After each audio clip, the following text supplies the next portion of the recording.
اسی کے نام سے آغاز ہے اس شاہنامے کا، ہمیشہ جس کے در پہ سر جھکا رہتا ہے خامے کا، ہمیشہ جس کے در پہ سر جھکا رہتا ہے خامے کا، اسی کے نور سے پر نور ہے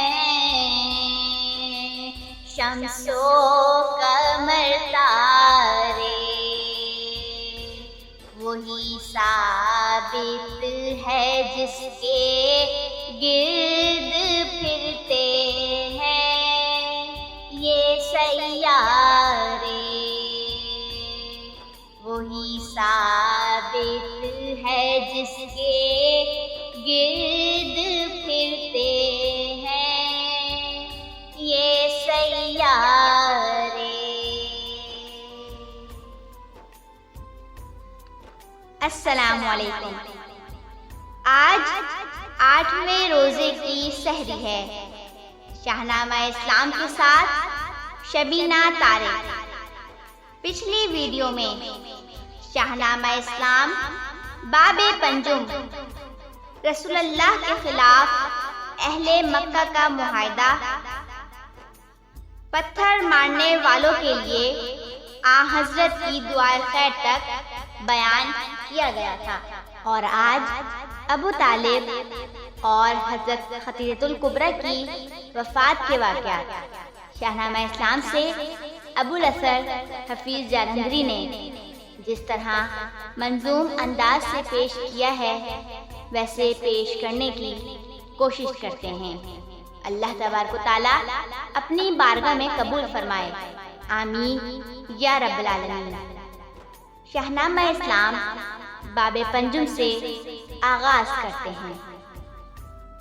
ملا اس قید سے آخر مسلمانوں کو چھٹکارا، اسی انداز سے بہنے لگی تبلیغ کی دھارا۔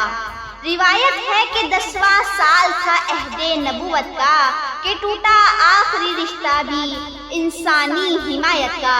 ابو طالب سدھارے جانب ملک کے عدم آخر، اٹھا سر سے چچا کا سایہ لطف و کرم آخر۔ وہ ام المسلمین جو مادر گیتی کی عزت ہے، وہ ام المسلمین قدموں کے نیچے جس کی جنت ہے۔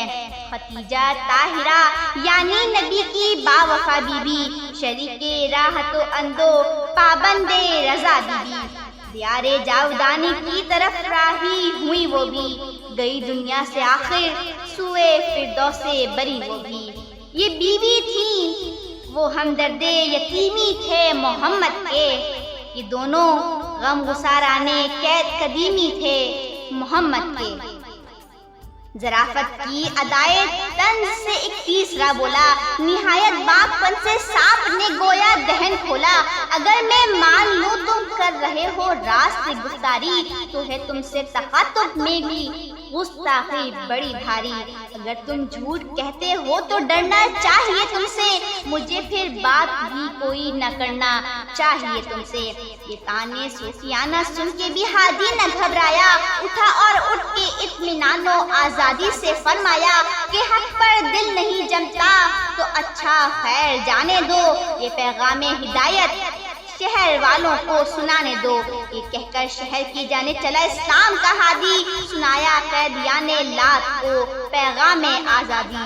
مگر بھڑکا دیا لوگوں کو ان تینوں شریروں نے، دکھائی شیطانیت شیطان کے سچے مشیروں نے۔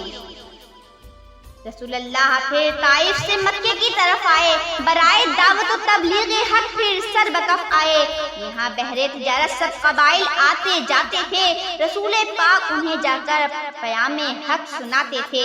بہت سے خوش نصیب اللہ پر ایمان لے آئے، گھروں کی سمت پلٹے دولت عرفان لے آئے۔ طفیل ابن عمر دوسی یمن کا شہزادہ تھا، حضور سروردی اس کا آنا بے ارادہ تھا۔ قریشی مکہ نے بہکا دیا اس کو آتے ہی کہ انسان عقل کھو دیتا ہے اس کے پاس جاتے ہی۔ قضاکار ایک دن یہ ہو گیا دو چار حضرت سے، سنا قرآن پھر معمور تھا نور ہدایت سے۔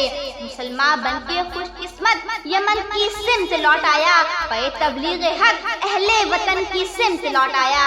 اسی صورت سوید یسربی ایمان لے آئے، ایاس ابن معاذ اوسی اسی صورت سے آئے تھے۔ اسی صورت سے چند افراد آئے ارض یسرب سے، پسند آیا انہیں اسلام ہی سارے مذاہب سے۔ وطن میں جا کے سب نے دین بیزا کی منادی کی کہ لوگوں جاگ اٹھی قسمت ہماری خشک وادی کی۔ وہ پیغمبر جس کا منتظر سارا زمانہ تھا، وہ پیغمبر نوشتوں کے مطابق جس کو آنا تھا، اسی کو دیکھ کر آئے ہیں ہم مکے کی بستی میں۔ خدا کا نام لیتا ہے جہان بت پرستی میں، سنو ہم نے کلام اس کا سنا ہے اپنے کانوں سے، جو صورت ہم نے دیکھی کہہ نہیں سکتے زبانوں سے۔ خدا کے فضل سے ہم سب مسلمان ہو کے آئے ہیں، دلوں سے بت پرستی کی نجاست دھو کے آئے ہیں۔ یہ سن کر غلغلہ سا پڑ گیا اطراف یسرب میں، قوت از سے نو چلی اشراق یسرب میں۔ یہاں کے رہنے والے اوس و خزرج کے قبائل تھے، نہایت بامروت اہل دل اہل و وسائل تھے۔ یہ باہم بھائی تھے مگر آپس میں لڑتے تھے، بڑی مدت سے خانہ جنگیوں میں گھر اجڑتے تھے۔ یہودی بھی یہاں تھے اور معزز سمجھے جاتے تھے، یہ ساہوکار دھنا سیٹھ بن کر سود کھاتے تھے۔ بتوں کو چھوڑ کر اور حبے مالو جا کو تج کے، مسلمان ہو چلے آخر گھرانے اوس و خزرج کے۔ لیا جانے لگا ختم الرسول کا نام یسرب میں، لگا ہر سمت پھلنے پھولنے اسلام یسرب میں۔ حسد کرنے لگی قوم یہود اس دین و ملت سے، بنے بیٹھے تھے وہ لوگوں کے آقا ایک مدت سے۔ شاہنامہ اسلام میں حفیظ جانندری نے اس واقعے کو جس طرح سے نظم کیا ہے، یہ انہی کا حق ہے۔ کل ہم اسی میدان سے آگے اپنی گفتگو کا آغاز کریں گے۔ مجھے اجازت دیجیے، اللہ حافظ۔